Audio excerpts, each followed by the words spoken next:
Good morning and welcome to Inside Tennessee. I'm your moderator, John Becker. Our guest this morning is a serial entrepreneur. He's also a baseball team owner 5 times over, a big philanthropist, and his day job happens to be president of the University of Tennessee system. Randy Boyd with us this morning. Always good to have you. Thanks for coming back. Great to be with you, John. Absolutely. Our panel this morning, Susan Richardson-Williams. She's a Republican, runs her own PR firm. Don Bosch is a Democrat. He runs his own law firm. Good morning. Both of you with Good us. morning. Randy, let's start with the University of Tennessee. Defying enrollment trends. It's down across the country. It's way up at the University of Tennessee. Why is that, and why is it better to have more students? It's incredible what the University of Tennessee is doing across the system, but particularly UT Knoxville with enrollment. The demand is higher than it's ever been. This past fall, we had 48,000 students apply for 6,700 spots. So it's become very, very difficult to make those selections. So it's very, very competitive.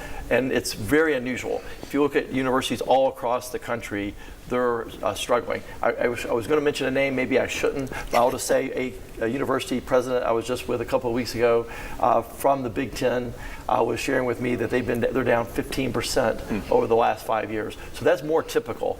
Knoxville was up 15.5% in freshmen this past year. Overall, across the system, we were up 4.5%. And why? It's because of great leadership. Always take credit. But not in this case, it's the leadership of the campuses.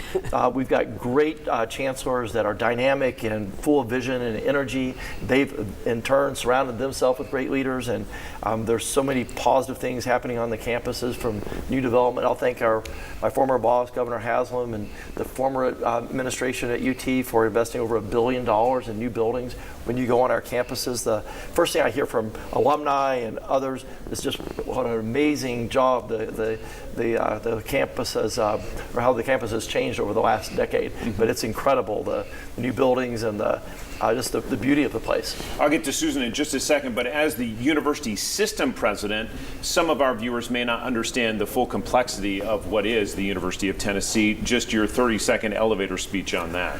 I don't know if I can do it in 30 seconds. We'll try. So we have 5 campuses across the state. The Health Science Center in Memphis that has 880 different clinics throughout the state. They provide 70% of all of our dentists and 40% of all of our doctors. If you're going to affect healthcare in the state of Tennessee, it's going to come through the Health Science Center.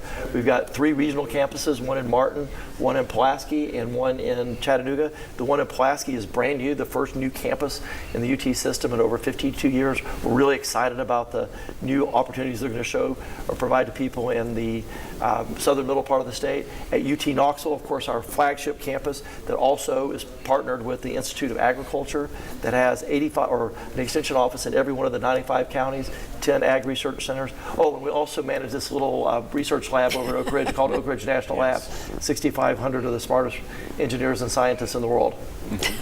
Oh, that's great news. It was over 30 seconds. That's the best I could do. You did well. Oh, that is really great news. You got 38,000 students here in Knoxville, but not enough housing. Yeah. You've got some housed in the Holiday Inn. Are they still there, I guess? How do you solve that, Randy? I know we've got a lot of developers that are coming down Cumberland Avenue that are looking to build, and they've gotten some pilots and things they've just announced this past week. But how do you solve this? I mean, they keep coming.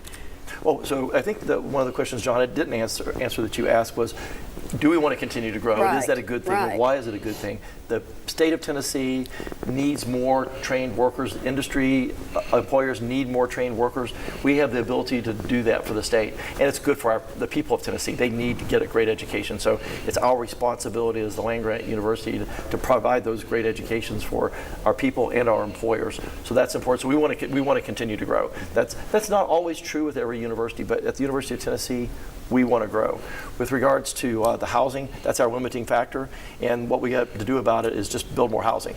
You know, we'll have a plan to build 5,000 more. We hope to build 5,000 more beds within the next 5 years. That's aggressive. The way we're going to do it, we just got the State Building Commission as a result of some support from the legislature to allow us to start doing public-private partnerships, at least to look at that. Our argument was that maybe government, maybe universities don't have to build all of our housing. Maybe maybe we could go to the private sector and let them help build our housing that we can then lease. And that's something new that we're It trying. is. But that's been a partnering- trend now for a number of years to have the private Yeah. sector come in and build student housing. It hasn't been done in the state of Tennessee, and so this will be new, but it's important, and we're thinking that's a part of the solution. This week, the city of Knoxville also is moving forward, at least saying we should look at this idea of a pedestrian bridge that would link the south and north sides of the city's waterfront, and that could be a beneficial move. Explain UT's involvement and why you support it. Well, so this is an idea that's been around for 15 years. Bill Haslam came up with it during his administration, but it's gotten additional momentum for a lot of reasons. One, our governor is very supportive of infrastructure projects, and we shared this with him over a year ago, and he's very interested. Can't predict what might happen in the state of the state, if they'll get funded or not, but we're hopeful because they've been very positive. For us at UT, it provides us a gateway to South Knoxville, a way in which students can walk 10 minutes from campus to a whole array of other housing and retail options on the other side of the river that's not existent today. And having grown up in my grandmother's house in Vestal in South Knoxville, I know that part of our community could use some economic development, and this could be a huge stimulus for South Knoxville. And you think you can assure the community that it's going to benefit them in addition to benefiting students who might call that home in the coming years? Oh, absolutely. It'll create new retail jobs, lots of additional employment.